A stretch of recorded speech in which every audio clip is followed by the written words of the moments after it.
Welcome, welcome, welcome. This is the first video in the Mindset Mastery video series. So firstly, I want you to get comfortable, get a drink, maybe refreshments. Make sure you're in a space where you're not going to be disturbed and it's relaxing. The video itself is around 30 minutes. However, you will need time to do the reflective tasks as we go along. So you want to give yourself at least 45 to 60 minutes just so that you can get the most out of it. So if you need to pause while you go and grab a pen, get some paper, get a drink, whatever you need to make your environment more relaxed, do that now. Okay.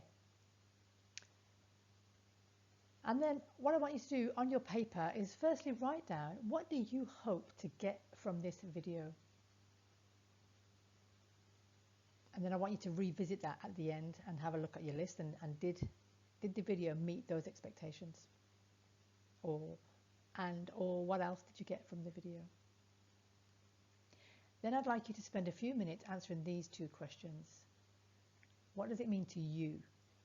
I want you to reflect on how that means to you personally, apply it to yourself. Again, stop the video for a couple of minutes while you do that.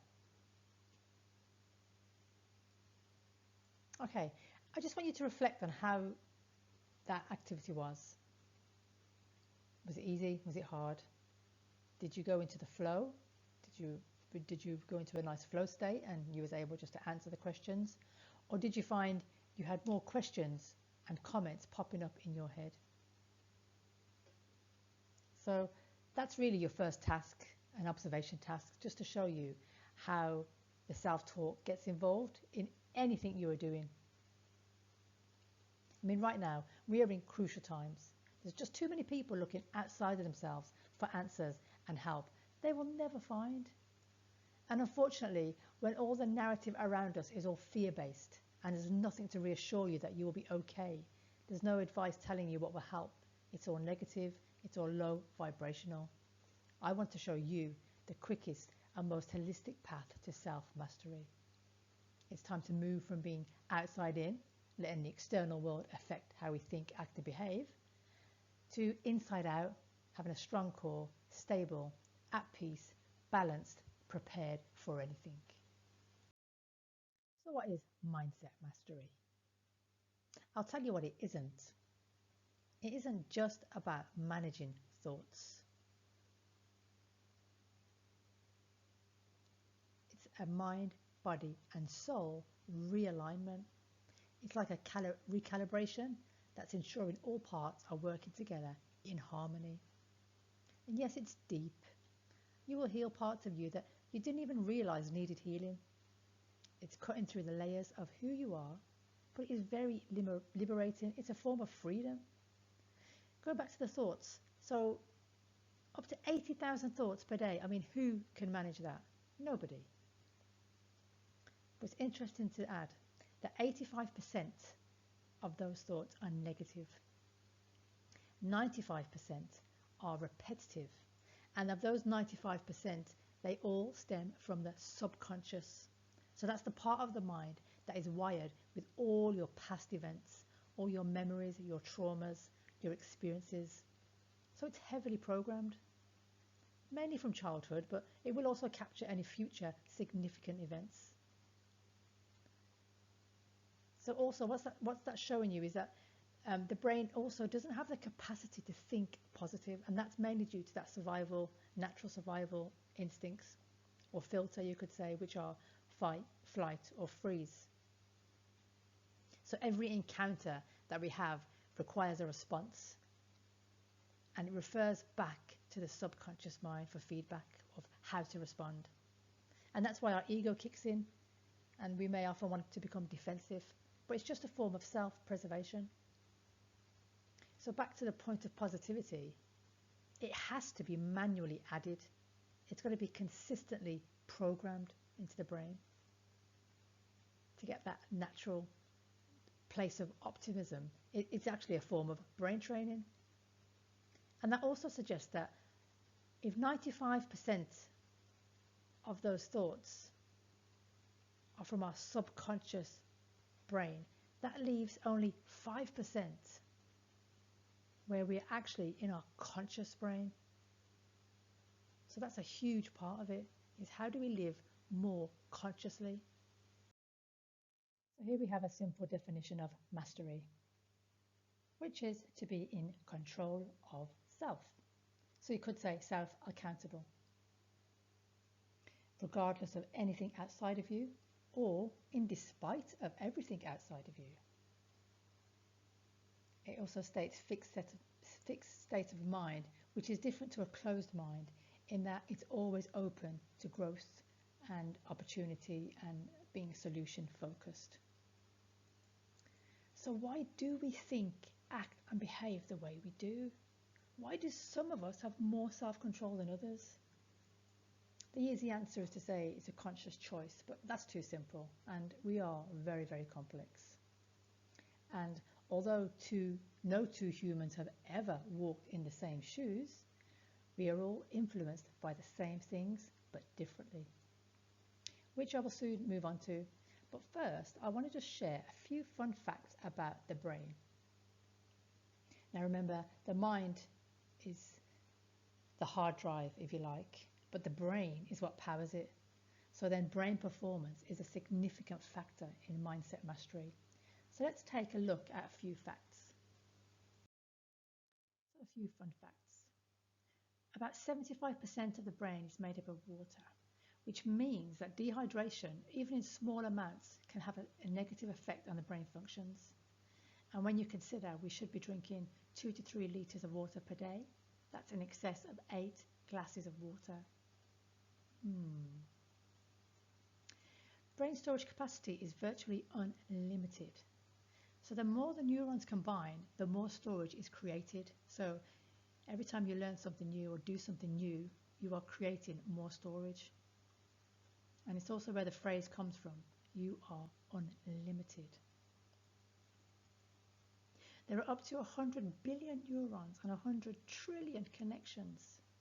Now neurons have to connect to create the pathways. That's why a closed mindset may struggle to think outside of the box. Literally, because they are choosing to hold on to what they know. They are choosing to stick with the neural pathway that's been created. They're not open to new learning. Therefore, they're not creating any new neuron connections. It's a myth that we use less than 10% of our brain capacity. Neurologists suggest that we use all of it, and that actually in our sleep we're using more than 10%, way more than 10%. And lastly, the human brain can generate 23 watts of power. That's enough to power a light bulb. If that doesn't tell you how powerful you are, then I don't know what will. And all that power calls for some much needed rest. So adequate sleep helps maintain the pathways in your brain. Another key point to add is that brain performance starts to lose its performance in its late 20s, which is a lot earlier than you may have thought. But to summarize, the effort and attention you show yourself in all areas are affecting how your brain functions. So for your hard drive to be at peak performance, you have to be having the right fuel on board. You have to make sure the brain is also being nourished and nurtured.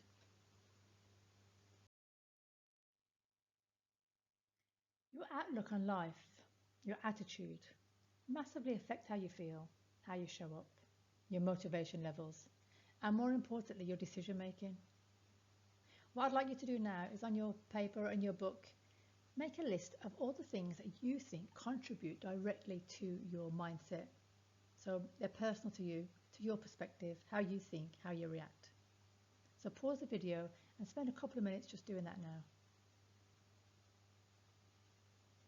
Okay, so just put your list aside and we'll come back to that later.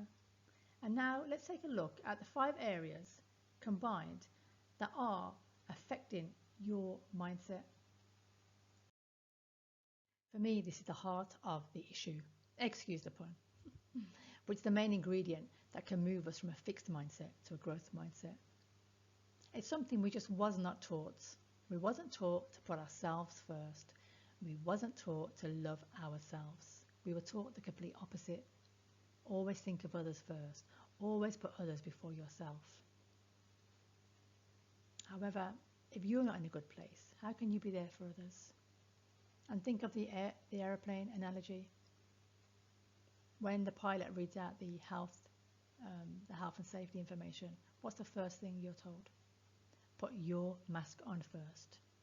Because if you're not safe, how can you save others?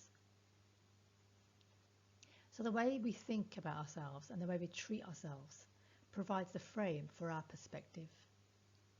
Do you put yourself first, or are you always last on the list? You can easily evaluate your level of self-care and self-love by just observing your self-talk and also your level of daily self-care. So self-talk, are you picking yourself up, or are you putting yourself down? Are you talking yourself out of things, or are you being the cheerleader that you should be? Self-care daily. What's your water intake? What's your diet? Are you feeding your body the nutrition it needs? I mean, you know your body needs healthy food and vitamins and minerals, but why would you not feed someone you love with what they need to be healthy? It's also not just about what you eat, it's how you eat and when you eat.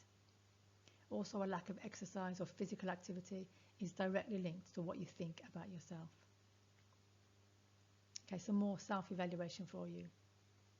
Do you accept love easy? Do you give love easy? Do you even feel you are worthy of love? So on your paper again, just write down what you love about yourself, why, what don't you like about yourself, and why. So of all those statements I've just read out, why, and what is your evidence? Where does it come from? Negative emotions of blame, judgment, jealousy, paranoia, they can all be reversed through self-love and self-acceptance. There is only one, there has only ever been one, and there only ever will be one of you. You are unique, and the chances of you being born are more than 1 in a trillion. So that person in the mirror, that's your only competition. That's the person who should be coming first. You show the world how you want to be treated by how you treat yourself. So as soon as you love yourself more, you start to receive more love and experience more love from the universe. So you decide, how do you want to be treated? Remember, as I said, all these areas will have a video of their own. So we are just literally scratching the surface with this. I just want you to start looking in the mirror to see what you're working with. So a belief is something you hold to be true, and it's not to be confused with facts. It's more like an opinion. But you do know that every decision you make is based on what you believe about yourself, and what you think is possible. And these are all based on previous experience. Again, this can link directly to self-love. So what limiting beliefs do you have? And it is hard just to list them because many are buried deep within, and it might take an event, a certain person, or a decision-making scenario to bring it to the surface. But I want you to try and think of at least 3 things that you believe about yourself that are limiting you. So it could be, for example, I'm stuck in this job, or good things don't happen to me, I have no choice in this, or there's nothing I can do, I will be single forever. And then write down what evidence you have. More often the evidence is going way back. It's something you might have been told at home or told at school. The thing is, shit happens. We learn and we grow. You let it stick or you let it go. But the key message is here, you get to choose. But not only do limiting beliefs close the door on a what-if mindset, it also gives your mind an instruction. It gives your mind an instruction to find information that confirms that belief. Such as, for example, a work colleague might say they've applied for 3 jobs with no success, or there's no jobs out there. So this will feed your limited belief and make it stronger and more believable. This works both ways. It's positive or it's negative. So at home, your environment is about what you watch on TV, the conversations you're having, the quality of your relationships. Are they filling you or are they draining you? Also at work and socially. So a reflection task for you is, where can you make changes to limit that negative influence and those energy drains? And once you've filled up your self-love tank and rewrote some of those limiting beliefs, you'll notice how confidently you'll start to honor yourself. And if it's not serving you, it's working against you. And remember, everything in life is a choice. You accept it or you reject it. But the key to all of this is awareness. How aware are you of what is going on around you and how it's affecting you? Due to the embedded, inherited and societal beliefs, spirituality is still quite taboo. It's still very wrapped up in religion as well. And it's still very black and white for a lot of people. But where do you think intuition sits? Where do you think our intuition comes from? Just spend a few minutes thinking about it. And then also think about what makes you the happiest. What brings you joy? And if you had the choice right now of how you spent your days, what would that look like? Where would you be? What would you be doing? How would that feel? Think about the things that touch you deeply in your soul. And then I want you just to notice the common theme. It's about love, peace, and happiness. That's what your soul craves, not the materialistic, physical world you're caught up in. It's also about the relationship between your ego and your conscience, that competitiveness, whether that's being unable to forgive or being bitter or in denial. It's all ego. It's all about keeping faith, staying safe, self-preservation, but it's just an outer layer. It doesn't remove the limiting beliefs, the negative mind chatter underneath it. But when we can separate and recognize, we can be more conscientious. As humans, we are often stuck in habits without even realizing, almost like a Groundhog Day. As I said previously, most of our life is spent on autopilot. We don't have to think about it. We don't have to engage the brain. But this habitual behavior is part of your foundation. And it's either making you feel good, making you energized, inspiring you, or it's just very routine, mundane, making you quite flat and bored. So how do you use your free time and your daily routines? How much do you spend active? How much time do you spend in front of a TV set? Also consider how much self-care is in your routine. So I'd just like you to reflect, maybe over the next week, reflect on your daily, your weekly and your monthly routine and just ask the following questions. How many of those habits and routines have you developed through others or because of other people? And how many are through choice for yourself?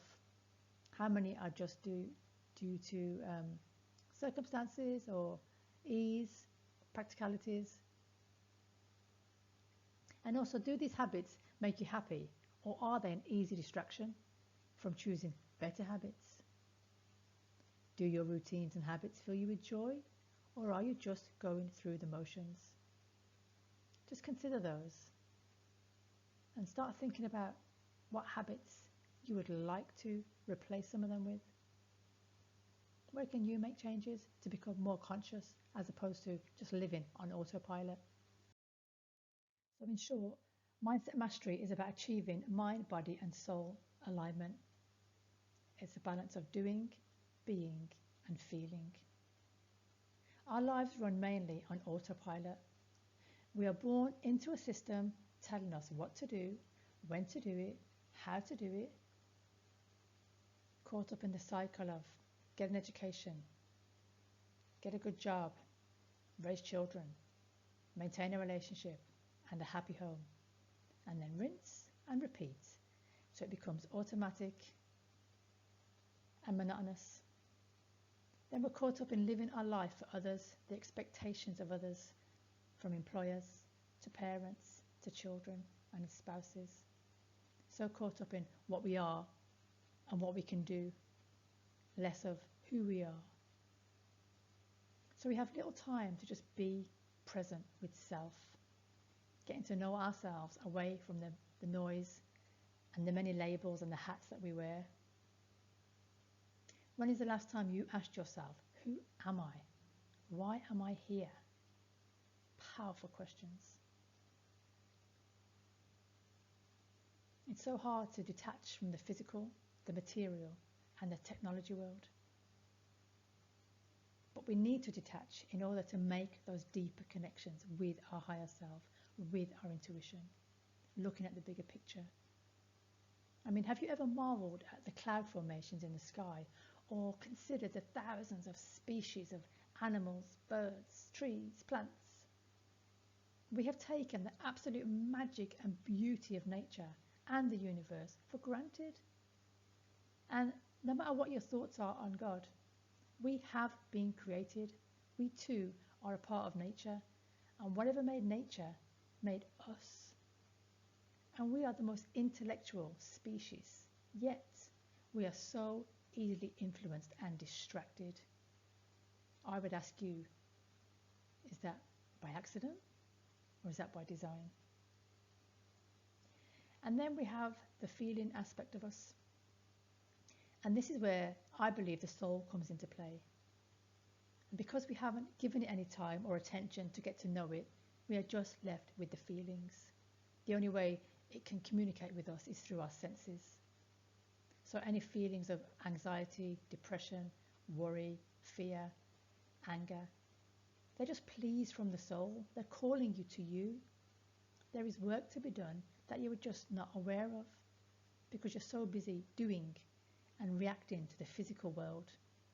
You've literally become disconnected from yourself. Now, this is such a big topic to introduce. So like with the other 5 aspects just mentioned, they will have a video all on their own, and rightly so. So I just want you to go back to that first activity you did when you wrote down a list of what contributing factors affect your mindset and your perspective. I just want you to have a look. Is there any themes? Can you fit them into those 5 areas that I've just shared with you? And then I want you just to sit with it, just reflect what else is showing up for you. But I want you to see, are there 3 distinct areas? Is there certain areas that are starting to show up that maybe they need more of your attention? Is this going to be you?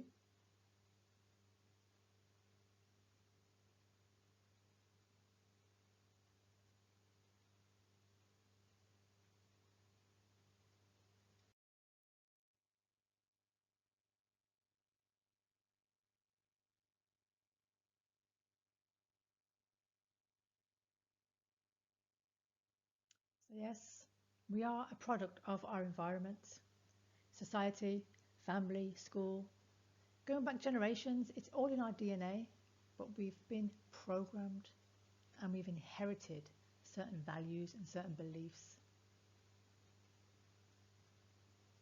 The main message here is you have been led to believe you can't do it alone, that you are not whole, that you're lacking. I mean, I could go deeper, it's a whole new presentation, but if you stay around with me, no doubt you will keep leveling up. So hopefully now you have a holistic overview of what it is and what needs to change. You can now start joining the dots for yourself, continue to do reflections, and make different choices. I hope you have a new awareness and have been inspired to continue working on becoming your best version yet. And please, please, please share your biggest takeaways in the comments, and also what video are you most looking forward to? And next week's video, we will be diving deeper into limited beliefs. So I think you'll agree the videos alone are a great resource and will really help you unpick some of your stuff and help you to continue on that journey to mindset mastery. But if you're anything like me, or like I was on my journey, I value nothing more than being around people who I could inspire from, inspire to, people who didn't judge me, people who believed in my potential, and often before I saw it for myself. And what I would have given to have a supportive and encouraging place to help me understand me a lot quicker, to help me join the dots. So in these calls, we'll go a lot deeper. We can expand on particular themes. You get the chance to ask questions and deepen your own understanding about anything raised in the videos. You can share feedback or light bulb moments. And each week I will invite those brave enough to unpack a particular scenario for them that will also support peer-to-peer learning. It will be fun, inspiring and energizing. And yes, there is a cost involved. And although the best things in life truly are free, we do know that most things come at a price. What will be the cost to you if things stay the same? Your relationships, your quality of life, your mental well-being. And as good as free is, yeah, we all like free, there's also a mindset attached to that. In fact, a detachment, because there's no investment. It doesn't matter, take it or leave it. There's no commitment. There's no motivation to apply your energies or your efforts. And the other reason being that there has to be an amount of energy exchange.